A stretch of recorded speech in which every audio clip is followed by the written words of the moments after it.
자, 오늘 주시는 하나님의 말씀은 요한복음 6장 16절에서 21절까지의 말씀입니다. 신약성경 152페이지 요한복음 6장 16절에서 21절까지의 말씀 제가 받들어 읽도록 하겠습니다. 저물매 제자들이 바다에 내려가서 배를 타고 바다를 건너 가버나움으로 가는데 이미 어두웠고 예수는 아직 그들에게 오시지 아니하셨더니 큰 바람이 불어 파도가 일어나더라. 제자들이 노를 저 10여리쯤 가다가 예수께서 바다 위로 걸어 배에 가까이 오심을 보고 두려워하거늘 이르시되 내니 두려워 말라 하신대 이에 기뻐서 배로 영접하니 배는 곧 그들이 가려던 땅에 이르렀더라. 하나님의 말씀입니다. 아멘. 잠깐 기도하겠습니다. 아버지, 참 연약하고 깨지기 쉽고 변덕 부리기 쉬운 우리들이지만 말씀 앞에서는 담대하게 하여 주시고 말씀 앞에서는 더욱더 순종하게 하시고 말씀 앞에서는 더욱더 낮아지게 하여 주시옵소서. 예수님의 이름으로 기도합니다. 아멘. 자, 지금 주중 예배 시간에 요한복음에 기록된 예수님의 기적을 쭉 살펴보고 있습니다. 오늘은 5번째 시간인데요.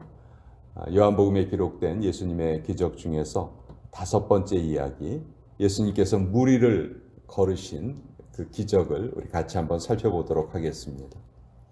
성경을 보면 우리의 상식으로 받아들이기 힘든 그런 사건들이 많이 기록되어 있어요. 그런데 난 그런 일이 일어났다는 거 믿어. 그렇기 때문에 난 믿음이 있어. 이렇게 말할 수는 없습니다. 예를 들어서 하나님께서 천지를 창조하셨다는 것을 믿는다고 해서 꼭 신앙이 있다고 말할 수 없고요. 예수님께서 성령으로 잉태되셨다. 그것을 믿는다고 해서 주님을 믿습니다. 이렇게 말할 수는 없다는 것입니다. 무슨 얘기냐 하면 성경에 기록된 사건은 그 사건 자체보다도 그 사건이 주는 의미, 그 뜻, 그것이 훨씬 더 중요하다는 것이죠. 천지창조가 성경에 기록되어 있는 것은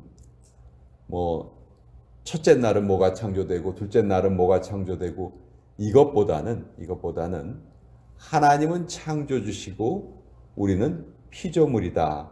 그 관계를 더 확실하게 우리에게 알려주시기 위해서 그 천지창조의 이야기가 기록되어 있는 것입니다. 마찬가지로 예수님께서 바다 위를 걸으셨다는 이 사건도 마찬가지예요. 예수님이 무리를 걸으셨대. 그랬어? 아이고 대단하시네. 이러고 지나가면 이 기적이 주는 의미를 우리가 제대로 깨닫지를 못하는 것이죠. 그래서 이 사건이, 이 기적이 오늘 우리에게 주시는 의미가 무엇인가, 그것을 좀 중점적으로 좀 알아보려고 합니다. 자, 오늘 이 기적은요, 요한복음뿐만이 아니고 마태복음, 마가복음에도 적혀 있어요. 누가복음을 제외한 세 복음서에 다 적혀 있는데, 이 기적은 그 예수님의 네 번째 기적이 오병이어의 기적이거든요. 그 사건 직후에, 그러니까 같은 날 발생을 합니다. 예수님이 오병이어의 기적을 일으키시고 이제 제자들만 먼저 그 갈릴리 바다 건너편으로 보내세요. 너희들이 먼저 좀 건너가 있어라. 마태복음 14장 22절에 이렇게 적혀 있습니다. 예수께서 즉시 제자들을 재촉하사 자기가 무리를 보내는 동안에 배를 타고 앞서 건너편으로 가게 하시고, 예수님께서 보내신 거예요. 그런데 이 제자들이 예수님의 명령대로 그 갈릴리 호수를 건너가다가 아주 거대한 풍랑을 만나서 너무너무 고생을 하게 됩니다. 그런데 예수님께서 바다 위로 그들을 찾아오셨다 하는 그 이야기예요. 그 다음 사진 좀 보여주세요. 아시아의 물개라고 불렸던 수영선수, 유명한 수영선수 조리언이라고 있죠. 지금은 돌아가셨는데 이분이 두 아들하고 같이, 두 아들이 다 또 수영을 잘해요. 그래서 헤엄을 쳐서 세 사람이 같이 헤엄을 쳐서 제주도에서 마라도까지 바다를 헤엄쳐서 간 일이 있었어요. 그리고 이제 이렇게 신문에도 크게 보도가 되기도 했습니다. 정말 대단한 일이죠. 그렇지만 이런 세계적인 수영 선수도 절대로 못하는 일이 있어요. 물 위로 걷는 건 못합니다. 아무리 뭐 물속에서 헤엄을 잘 쳐도 물 위로 걷는 것은 절대로 불가능하죠. 그것이 어떻게 보면 자연의 법칙이고 인간의 한계예요. 그런데 오늘 본문을 보니까 예수님께서는 물 위를 걸으셨다는 거예요. 자, 이게 갈릴리 호수에 대한 단면도인데요. 자, 갈릴리 호수는 참 독특한 그 지형을 가지고 있어요. 이스라엘의 동쪽이고 이게 서쪽인데, 서쪽은 그 지중해가 있고요. 그 지중해 조금 이제 오다 보면 여기에 이제 갈릴리 호수가 여기 딱 있는데, 이 갈릴리 호수는 이 양옆은 아주 산으로 이렇게 둘러싸여 있고요. 그리고 요 갈릴리 호수의 그 해수면이 이 지중해보다도 200m나 낮습니다. 그러니까 쉽게 말해서 땅 속에 큰 웅덩이가 깊이 파여 있는 그런 지형이에요. 동서는 13km, 남북은 21km. 그러니까 엄청나게 커요. 엄청나게 크기 때문에 갈릴리 호수라고도 안 부르고 바다라고도 많이 부르죠. 갈릴리 바다라는 표현을 많이 쓰는데, 자, 이런 특별한 독특한 지형을 가지고 있다 보니까 낮과 밤에 이 기후 변화가 좀 심합니다. 특별히 밤이 되면은 땅이 물보다 더 빨리 식습니다. 땅이 물에 비해서 온도 변화가 크죠.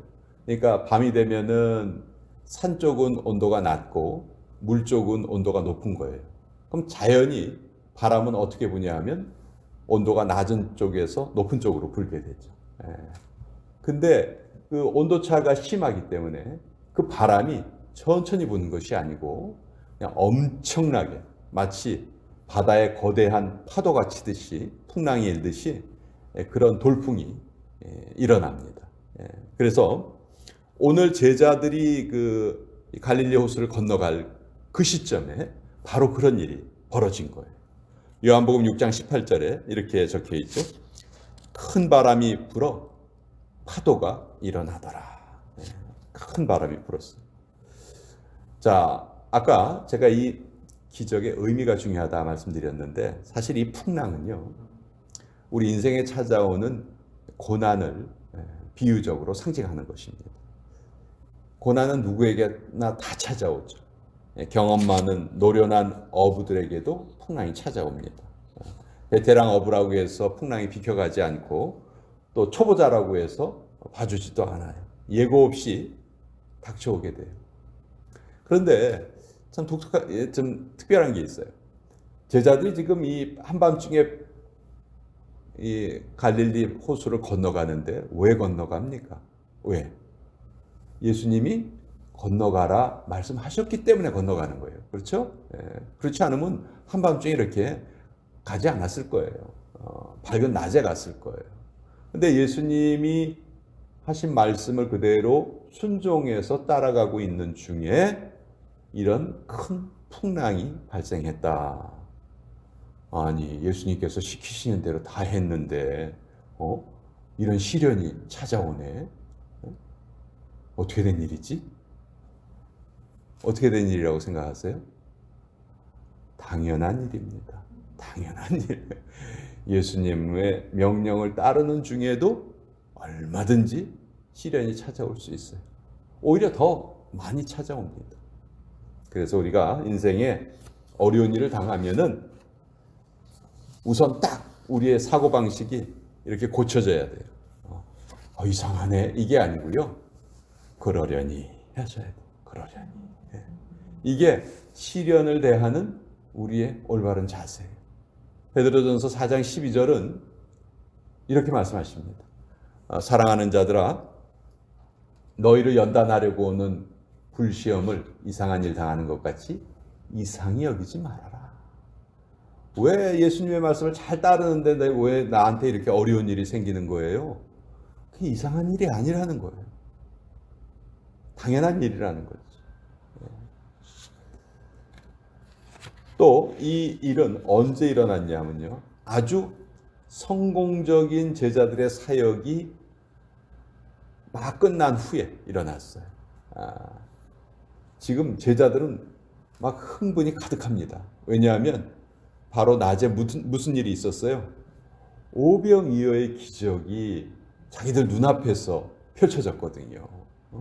자기들이 예수님이 그 축복하셔서 계속 늘어나는 떡과 물고기를 군중들에게 나눠줬거든요. 그 기적을 지금 막 자기들이 그 사역을 다 막 끝낸 그때였단 말이에요. 그런데 이 흥분이 한순간에 사라지는 그런 일이 발생하고 말았어요. 지금 제자들은요, 이 거대한 풍랑 앞에 어쩔 줄을 몰라 합니다. 죽을 지경에 놓인 거예요. 바닥이 드러나고 있어요.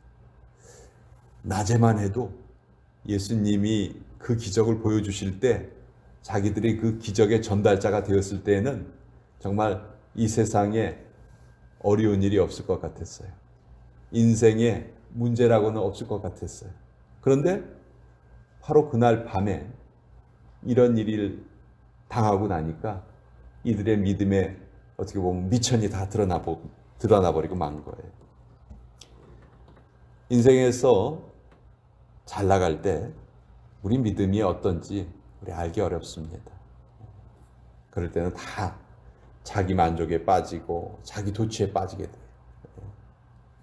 어려움을 당했을 때 우리의 진짜 믿음을 알게 되는데 이때 이 제자들의 상태는 두려움에 떨고 있었다는 거예요. 그렇지만 제자들이 겪는 이 폭풍이 예수님의 시야 바깥에 있었느냐? 그렇지 않습니다. 예수님께서 다 알고 계셨어요. 분명히 예수님은 제자들은 이 호수를 건너가게 하시고 혼자 산으로 가셨거든요. 멀리 떨어져 계셨다고요. 그런데도 예수님께서는 제자들이 바다 가운데에서 고난당하는 것을 다 아시고 가장 적절한 순간에 그들을 찾아오셨어요. 그런데 이렇게 도움을 주시려고 찾아오는 예수님을 제자들이 제대로 인식하지 못합니다. 심지어 제자들은 예수님을 보고 뭐라고 그러냐면 유령이다. 무서워했어요. 마태복음 14장 26절에 보면 제자들이 그가 바다 위로 걸어오심을 보고 놀라 유령이라 하며 무서워하여 소리를 질렀다. 지금 예수님은 이 풍랑을 잔잔케 하시고 제자들을 안전하게 보호하시기 위해서 찾아오셨는데 제자들은 그것을 인식을 못했다는 것이죠. 우리도 마찬가지입니다. 늘 우리의 삶에 함께 하시는 주님을 우리가 제대로 인식하지 못하는 경우가 너무 많다는 것이죠. 한번 상상해 보세요. 이 풍랑과 싸우느라고 곤고한 제자들의 모습을 한번 머릿속에 한번 그려보십시오. 파도가 한번 칠 때마다 그 작은 배에 그냥 물이 한가득 들어차게 되죠. 정신없이 물을 퍼내다 보면 또 거센 파도에 배가 확 뒤집힐 것처럼 곤두박질 치기도 하고 온몸이 그냥 녹초가 되고 피곤에 쩔어 있는 그런 제자들의 모습에서 정말 힘든 우리의 인생길을 보게 됩니다. 그렇지만 낙심할 필요가 없다는 것이죠. 바로 그런 때에 우리 주님이 함께 하시기 위해서 우리를 찾아오신다. 오늘 이야기의 결론은요. 21절은 이렇게 끝나요. 맨 마지막 구절에 보면 곧 그들이 가려던 땅에 이르렀더라. 가려던 땅에 이르렀더라. 무사히 목적지에 도착했다. 주님이 찾아오시니까 어떤 문제도 문제가 되지 않았어요. 무사히 목적지에 도착할 수 있었다는 거지. 주님은 창조주십니다. 물로 포도주를 만드시고요. 말씀만으로 병을 고쳐주시고 38년 된 병자도 고쳐주시고, 그 작은 오병이어 그 서글픈 그 조그마한 도시락을 가지고 남자만 5천 명을 먹여주신, 그분이 바로 우리 주님이시죠. 자연의 질서에 얽매이지 않으시고 무리를 걸으실 수 있으신 분이 바로 우리 주님이세요. 이 주님이 폭풍을 헤치시고 무리를 걸으셔서 이 제자들 돕기 위해서 찾아오셨다. 우리를 돕기 위해서 오늘도 우리 옆에 함께 하신다는 것이죠. 그리고 우리의 항해가 마칠 때까지 우리와 함께 하십니다. 결국 가려던 땅에 이르렀더라. 우리 믿음의 마지막, 우리 영혼의 구원의 도착점, 거기에까지 예수님이 우리와 함께 하신다 하는 그런 의미죠. 그러니까 제일 중요한 것은요, 이 기적의 의미는, 이 기적을 통해서 우리가 깨달아야 될 것은 주님이 함께 하신다는 것을 우리가 경험해야 한다는 것, 그것을 늘 깨닫고 살아야 된다는 것이죠. 예를 들어서 이런 걸 한번 생각해 보십시다. 직장 상사가 지금 사무실에 그냥 그대로 있는지 없는지 좀 알아보고 싶어요. 근데 주차장에 가보니까 그 사람이 타고 다니는 차가 보여요. 비서에게 물어보니까 조금 전에 그 사람하고 이야기를 하고 나왔다, 그렇게 말을 해줍니다. 사무실 보니까 불도 켜 있어요. 더 확실한 증거는 그 사무실 가까이 가보니까 그 사람이 누구하고 전화 통화를 하고 있는 소리가 들려요. 자, 이 정도면 아직 그 사람이 이 사무실에 있구나, 우리가 알 수 있겠죠. 그런데 또 다른 방법으로 알아볼 수가 있어요. 다른 방법은 뭐냐면요, 직접 그 방을 노크해서 들어가는 거예요. 그 사람을 직접 만나는 거예요. 그러면 이 사람이 여기 있구나 하는 것을 내가 분명히 알 수가 있는 것이죠. 그때는 주차장에 그 사람의 차가 있건 없건, 비서가 그 사람하고 얘기를 하고 나왔다고 얘기를 해주건 말건, 그건 다 부수적인 것이 되고 말아요. 왜? 내가 직접 그를 만나고 대면했기 때문이죠. 마찬가지입니다. 우리가 아무리 성경을 지식적으로 많이 알고 있어도 그보다는 더 중요한 것은 우리가 직접 주님을 경험을 해야 한다는 것이죠. 우리의 삶에 함께 하시는 주님의 도우심을 우리가 느낄 수가 있어야 합니다. 이것이 중요하다는 거예요. 아까 이 기적은 세 복음서에 다 동일하게 적혀 있다고 말씀드렸는데, 마태복음은 예수님께서 제자들에게 하신 말씀 중에서 안심하라, 나니 두려워하지 말아라, 이 두려움에 떠는 제자들을 예수님께서 안심시켜 주시는 것에 강조점을 두고 있어요. 반면에 이 요한은 아까 말씀드린 것처럼 그들이 가려던 땅에 이르렀더라. 예수님이 함께 하시니까 목적지에 잘 도착했다 하는 것을 강조하고 있는 것이죠. 사실 우리가 가고 싶은 곳, 하나님 나라, 우리의 힘으로는 갈 수 없는 곳입니다. 그러나 주님이 그 배에 오르셨을 때 그 배가 파도와 상관없이 목적지에 도착했던 것처럼 주님이 우리의 삶에 함께 하실 때 우리는 하나님의 나라에 이르를 수 있다는 것이죠. 그런 면에서 우리는 파도와 상관이 없이 늘 반석 위에 서 있는 존재들이다. 이것이 오늘 이 기적이 우리에게 전해주시는 진정한 의미이다.